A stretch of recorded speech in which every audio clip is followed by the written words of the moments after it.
नमस्कार दोस्तों, एक बार फिर से स्वागत है अपने इस चैनल गेनमेट एकेडमी में। आज की जो टॉपिक है, कुछ टॉपिक नहीं है, इंपॉर्टेंट क्वेश्चन है। क्योंकि हम लोग एल्कीन और एल्काइन पढ़ चुके हैं, तो एल्कीन और एल्काइन से मिलाकर एक सवाल बनता है और ये सवाल बड़ी इंपॉर्टेंट हो जाता है। ये सवाल क्या है और किस तरह का सवाल है और आपसे पूछेगा किस तरह से, आप इसको ज़रूर देखिए। तो बात करते हैं महत्वपूर्ण प्रश्न की।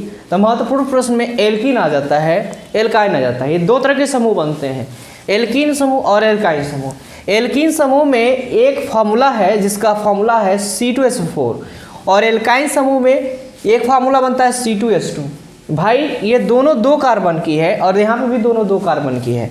अगर बात करते हैं ये पहले कार्बन की बात करते हैं या पहले की, तो एल्कीन समूह में इसका IUPAC नाम एथीन हो जाता है, क्योंकि एल्कीन समूह में IUPAC नाम हम E से ही देखते हैं। एल्काइन समूह की बात करते हैं तो इसका IUPAC नाम Y से देखते हैं, एथाइन। तो दोनों कार्बन की जो चेन जो बनी है, मतलब कि जो कंपाउंड है जिसे हम यौगिक बोलते हैं, इसका हो गया एथीन और ये हो गया एथाइन। अब सवाल है कि आपसे एक सवाल पूछेगा कि इसका मार्केट नेम क्या है।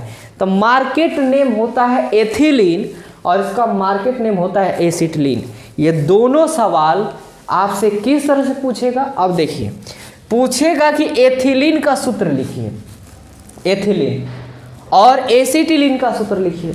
तो आपको देखिए कि ये जो एथीन था, जिसको हम C2H4 से नाम से जान रहे थे, उसका नाम एथिलीन होता है, और जो C2H2 होता है उसको हम कहते हैं एसिटिलीन। बच्चे बड़ी कंफ्यूज हो जाते हैं, क्योंकि एल्काइन समूह में हम लोग पहले से पढ़े हैं कि इसमें Y आता है, जबकि इसका नाम लीन लिखा हुआ है, E इसमें भी आ रहा है। तो इसी वजह से दोनों, मतलब कि दोनों क्वेश्चन से ये ज़्यादा कन्फ्यूजन हो जाता है। बहुत सारे बच्चे गलती कर बैठते हैं, कहते हैं कि नहीं इसमें दोनों एल्कीन से ही है, कोई एल्काइन से नहीं है।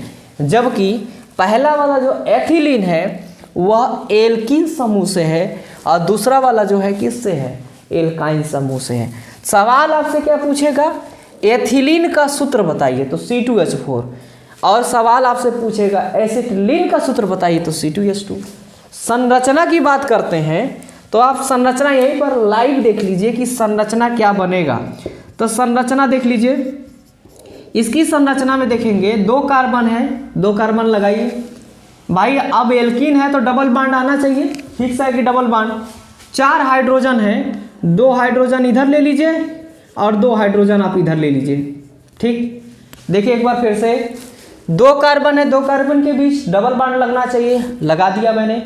4 हाइड्रोजन है तो 2 हाइड्रोजन इधर चला गया, 2 हाइड्रोजन इधर चला गया। इस कार्बन की अगर बात करें तो इस कार्बन देखिए 1 2 3 4 बांड से इधर से गिर गया, 1 2 3 4 बांड से इधर गिर गया। इसकी संरचना की बात करते हैं तो 2 कार्बन है तो 2 कार्बन आप लिखिए। एल्काइन समूह है तो कितने बांड लगाएंगे, 3 बांड है तो 3 बांड लगा दीजिए। कितने हाइड्रोजन है, 2, तो 1 हाइड्रोजन इधर लगा दीजिए और 1 हाइड्रोजन आप इधर लगा लीजिए। दोनों तरफ से 1 हाइड्रोजन कंप्लीट। अगर बांड गिनती करिए तो एक कार्बन 1 2 3 4 इधर से, 1 2 3 4 इधर से, दोनों तरफ से कंप्लीट हो जाएगा।